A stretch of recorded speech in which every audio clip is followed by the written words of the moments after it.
Dans l'introduction, on a vu que l'église à Philippe allait bien, mais que Paul y voyait deux problèmes latents. La division et l'attrait de la terre. Alors qu'est-ce qu'il écrit dans cette lettre? Soyez unis? En quelque sorte, mais il va même un peu plus loin. On verra ça juste après le teaser. Chaque élément dans la lettre est intentionnel. L'Esprit Saint profite de chaque occasion pour utiliser la forme de la lettre et son contenu pour communiquer ce qui est nécessaire pour les destinataires. Par exemple, il ne commence pas la lettre par l'habituel « apôtre Paul », mais par Paul et Timothée. Pourquoi cela? 3 points. D'abord parce qu'il n'avait pas besoin d'user de son autorité, mais il voulait leur réchauffer le cœur. Ensuite, vu qu'il allait leur écrire à propos de l'humilité, il voulait le leur montrer dans son écriture. Et finalement, il voulait montrer son unité avec un autre serviteur, même s'il était l'auteur principal. Puis, il écrit une prière. Un peu bizarre, non? Mais c'est intentionnel, parce qu'il veut leur enseigner quelque chose par cette prière. D'abord, leur montrer combien la communion avec eux dans le service signifie pour lui. C'est en relation avec l'unité. Deuxièmement, il ne voulait pas qu'ils aient une simple dévotion aveugle, mais une affection intelligente basée sur une compréhension élargie des réalités célestes. Il s'agit de la vérité, de la citoyenneté céleste. Cependant, lorsqu'un leader est mis en prison, le troupeau risque de craindre pour sa vie, donc d'être centré sur la terre, ou de remettre en question la doctrine, et de devenir divisé.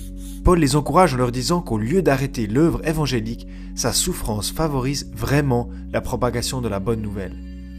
Il oriente leur esprit vers le Christ et la joie que l'on peut trouver en étant avec lui. C'est remarquable étant donné qu'il est dans une prison romaine. Il les invite à le suivre et à souffrir comme si c'était désirable. Cela semble étrange à nos oreilles du XXIe siècle, mais il y a peut-être quelque chose d'étrange chez nous, et pas chez les plus grands apôtres qui aient jamais vécu. Parce que la souffrance et le rejet du bonheur terrestre montrent plus que tout que la terre n'est pas notre maison et que nous aspirons au ciel. Le chapitre 2 amène cette pensée de la souffrance à son apogée et transite discrètement sur le thème de l'humilité. Parce que l'humilité est la pierre angulaire d'une vie d'unité. Le Christ s'est abaissé lui-même, ce qui signifie qu'il a pris la forme d'un être humain, bien qu'il soit resté pleinement Dieu en tout temps.